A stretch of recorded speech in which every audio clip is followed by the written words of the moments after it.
Salut à toutes et à tous, on se retrouve aujourd'hui dans une nouvelle vidéo pour faire une vidéo sur mon nozoplastie car dans un sondage Snap vous m'avez demandé cette vidéo là. Donc j'ai pas trop prévu cette vidéo, donc ça va être un peu improvisé. Je sais pas du tout quoi dire en fait. Je vais donner mon point de vue et raconter un peu mon histoire. Il faut savoir que l'autoplastie c'est refaire ses oreilles, enfin les recoller. Donc c'est une chirurgie esthétique comme les autres. Donc il faut savoir que c'est une chirurgie esthétique que j'ai fait dans un hôpital pour enfants. Donc pour celles qui habitent à Tours, je l'ai fait à Clocheville. Donc c'était totalement gratuit, enfin sous les charges de la mutuelle, je crois, comme ça. Et si vous le faites en clinique privée, par contre ce sera payant. Et vous le faites, je crois qu'il y a les chirurgiens aussi qui le font, genre par exemple ceux qui font les injections de botox, il y en a certains qui le font, mais ça coûte une blinde, hein. On est dans les 2000 € pour refaire ses oreilles, merci. Donc voilà, moi c'est pas un truc que j'ai pris trop à la légère non plus. En fait mon déclic ça a été quand Louane tout court a posté sa vidéo. D'ailleurs je lui avais envoyé un message sur Instagram et elle m'a répondu. Quand elle a posté sa vidéo, vraiment ça m'a fait un déclic. Parce qu'on va dire que de CP, je me suis toujours attaché les cheveux. Et en fait, je faisais toujours des queues basses. Donc on voyait toujours comme ça mes oreilles. C'était très très moche. Et j'avais vraiment les oreilles décollées quand j'étais petite. Et c'était pas malaisant, mais je le vivais un peu mal quand même. Parce qu'on m'appelait toujours satellite, Dembo. Enfin en fait, tout ça, ça s'est plus déclenché quand je suis arrivée au collège. En 6ème, je m'attachais beaucoup les cheveux parce que je prenais pas trop soin de moi jusqu'à la 6ème en fait. J'étais un peu garçon manqué. Donc un garçon n'a pas les cheveux longs. Donc je m'attachais toujours les cheveux et en fait ça me dérangeait pas quand j'étais petite parce que je comprenais pas trop. Enfin je m'en foutais un peu de mon physique. Mais arrivé à la 6ème en fait, au moment où j'ai commencé plus... Enfin je m'intéressais déjà à YouTube mais en 6ème plus qu'avant. Et en fait c'est devenu... Enfin, je me sentais pas très bien en fait. Et du coup avec la vidéo de Louane, en fait ça m'a un peu déclenché quelque chose qui a fait que j'avais vraiment ce besoin, on va dire, de me faire recoller les oreilles parce que je le vivais vachement mal en fait. Et du coup j'en ai parlé avec mes parents et ma mère qui a elle-même les oreilles décollées n'a pas trop été contre ce choix. Donc il s'est passé presque 6-7 mois entre le moment où j'ai dit oui et le moment où je me suis fait opérer en fait, enfin mon premier rendez-vous.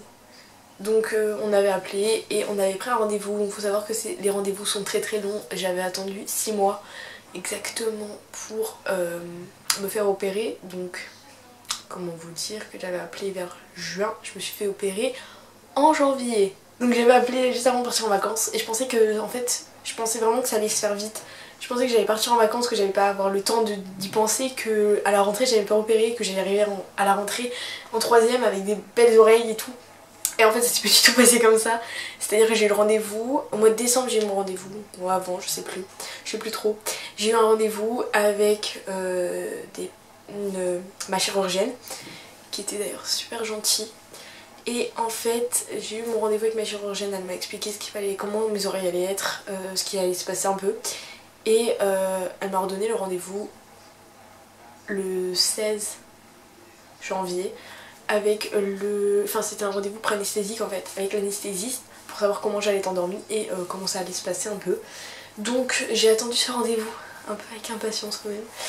Et du coup je me suis fait opérer le 30, donc je me suis fait opérer avec un masque parce que j'ai un peu la phobie des piqûres. Et du coup j'ai demandé un masque absolument parce que j'avais vraiment trop peur et que je savais très bien que ça allait être si je savais que je me faisais anesthésier à la piqûre, je savais très bien que c'était le déclic qui allait vouloir me faire changer d'avis, genre que j'allais vouloir tout annuler le matin même. Donc mon rendez-vous s'est très bien passé, l'anesthésiste était vraiment super gentil et c'est allé super vite, genre le rendez-vous, on est rentré, on est ressorti, c'était super rapide en fait. Donc le 30 janvier j'ai eu mon opération, j'ai dû me laver à la bétadine. Donc ça va parce que c'est pas trop long en fait, enfin entre la pré-anesthésie et l'opération ça va, c'est genre 2 semaines, un truc comme ça, donc ça va. Et donc le 30 janvier je me suis fait opérer et pour vous dire nous sommes le 23 février. Donc nous sommes le 23 février et le 30 janvier je me suis fait opérer. Donc je suis arrivée à l'hôpital, il était 7h30. Donc c'était compliqué un peu. Il a fallu que je reprenne une douche avant de venir, enfin avant d'arriver là-bas. Et du coup les infirmières m'ont tout de suite installée, enfin on a un peu galéré à trouver le lieu. Et du coup après j'ai été mise dans une chambre où il a fallu que je mette une blouse. La blouse on voit votre postérieur. On adore. Donc du coup il a fallu que je mette ma blouse et je devais me faire opérer à 11h20. Et en fait à 9h j'étais dans le bloc. J'ai pas compris. Donc à 9h j'étais déjà dans le bloc. En fait comment vous dire que c'est très bizarre. Je suis arrivée donc j'étais consciente en fait. Je me suis endormie, enfin je suis arrivée à pied. Voilà. Et en fait quand je suis arrivée c'était vraiment bizarre. Je me sentais pas très bien en fait. C'était une chambre froide le truc. C'est au niveau de la stérilisation du coup genre tout est froid. Donc c'était super bizarre. Mais ça va, ils étaient gentils, ils me rassuraient un peu. Et quand on m'a mis le gaz, je sais pas, genre je voyais flou et je suis morte pendant 5 minutes. Non je reste pas vrai, je suis pas morte du tout. C'est juste que je voyais plus rien et en fait je dormais. Et je me suis réveillée, il était 11h30, un truc comme ça. Donc j'étais dans la salle de réveil avec des enfants qui pleuraient. C'était assez gênant quand même pour te réveiller. J'étais dans le bad total, je voyais flou, je me sentais pas très bien en fait. Et du coup j'ai été reportée à ma chambre où il y avait mes parents qui m'attendaient impatiemment. Et comment vous dire que je me sentais tellement bien. J'avais un bandage énorme. Je vous mets la photo ici. J'avais un bandage qui était énorme. J'entendais rien. J'avais mal. Enfin non en fait j'avais pas mal au début. J'avais pas très mal en fait. Mais j'avais une perfusion. Voilà. J'avais super mal à la perfusion. D'ailleurs j'ai encore le trou. J'avais un gros bleu. J'avais 2 trous. Parce qu'il m'avait raté. Et donc j'avais du sang partout sur la main. C'était horrible. Et en fait la perfusion me faisait super mal, donc j'avais mal que là. Les oreilles je sentais plus rien, j'avais encore l'anesthésie jusqu'à 14h, un truc comme ça. Et du coup j'étais dans ma chambre et j'étais vraiment tranquille et la première chose que j'ai faite c'est prendre mon téléphone. Et j'ai geeké pendant 2 heures. Ensuite l'infirmière est venue, je lui ai demandé de me retirer cette perfusion parce que j'avais très mal. Donc elle m'a enlevé et elle m'a apporté à manger. Comment vous dire que quand on voit les repas genre en gros des adultes qui mangent des épinards pourris dégueulasses, que j'avais des pâtes avec du jambon. Genre hôpital d'enfants c'est vraiment trop bien. J'avais des pâtes avec du jambon. J'étais cocooning, c'était super. Donc voilà, j'ai mangé. Et sur les coups de 15h30, 16h, j'ai pu ressortir. Donc genre je devais ressortir vers 18h30, 19h et je suis ressortie à 14h30, 15h, un truc comme ça. Voilà. Trop bien, enfin c'était pas trop bien hein, mais enfin c'était bien parce que c'était bien passé et voilà. Au niveau de après, c'est là que c'est devenu super compliqué en fait. La nuit, première nuit ça allait, j'avais super mal, enfin ça allait, je dormais pas beaucoup mais en fait c'est bizarre un peu comme on explique. Je pense que ça peut varier suivant des ans parce qu'il y en a qui n'ont pas du tout eu mal et il y en a qui ont très mal. Moi personnellement j'avais mal, je me sentais, en fait j'avais mon gros bandage donc je me sentais super compressée, j'entendais pas forcément bien.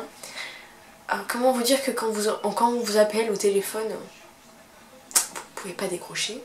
Je peux pas en fait, c'est pas possible, donc c'était vraiment compliqué. Il fallait que je me mette tout le temps au parleur et encore même mon parleur j'entendais rien. J'avais des cotons derrière l'oreille, devant l'oreille, dans l'oreille. Plus le grand bandage qui redescendait sur mes sourcils, donc qui fait que j'étais comme ça tout le temps. On aurait dit un pitbull tous les jours en fait. J'étais un pitbull, c'était vraiment horrible. Et au final ça s'est bien passé à partir de la 4e nuit.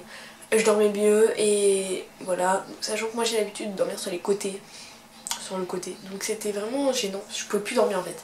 Je me sentais perturbée, j'arrivais pas à dormir et au bout de la 5e nuit j'ai enfin pu dormir. Et le bandage, donc je me suis fait opérer le lundi, donc la grosse bande on me l'a enlevé le jeudi. Et quand on me l'a enlevé ça m'a fait vraiment trop de bien. Je me sentais tellement, mais tellement bien.